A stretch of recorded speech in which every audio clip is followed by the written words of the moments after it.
एक बार गांव में एक बूढ़ा अपने पोते के साथ रहता था। बूढ़ा रोज सुबह जल्दी उठकर भगवत गीता पढ़ने के लिए मेज पर बैठ जाता था।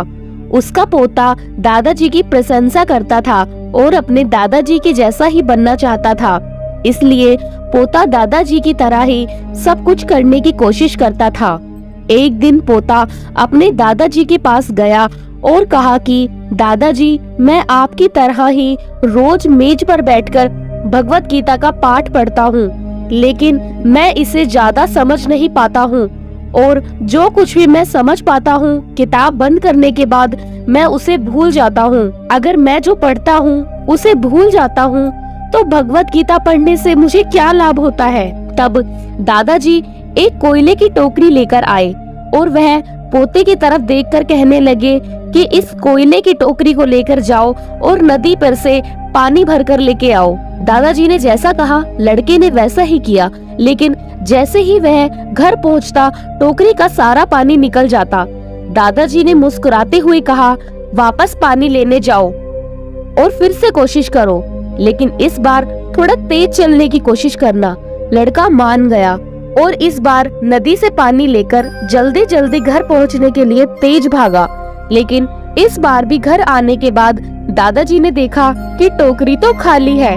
लड़का थक गया और अपने दादाजी को कहा, दूर नदी से टोकरी में पानी लाना असंभव है, मैं आपके लिए पानी भरकर बाल्टी ला सकता हूँ। दादाजी ने उत्तर दिया, मुझे पानी की बाल्टी नहीं चाहिए, मैं चाहता हूँ कि तुम उस कोयले की टोकरी में ही पानी लेकर आओ और कोशिश करो। लड़का जानता था कि यह असंभव है, लेकिन उसने अपने दादाजी की बात मानी और फिर से कोशिश की। इस बार लड़का जितनी जल्दी हो सके उतनी तेज दौड़ा, लेकिन फिर भी टोकरी खाली थी। लड़का थक गया और उसने अपने दादाजी को कहा कि दादाजी, इस टोकरी से पानी लाना असंभव है, मुझसे नहीं होगा। दादाजी ने उत्तर दिया, तुमको लगता है कि यह असंभव है, लेकिन जरा टोकरी को देखो। लड़के ने टोकरी की ओर देखा तो टोकरी बहुत साफ सुथरी दिख रही थी। उसने देखा कि टोकरी से कोयले के सारे दाग हट गए।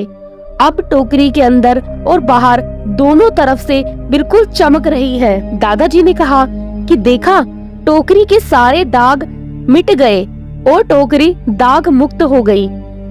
आप जब भी भगवत गीता पढ़ते हो तो ऐसा ही होता है।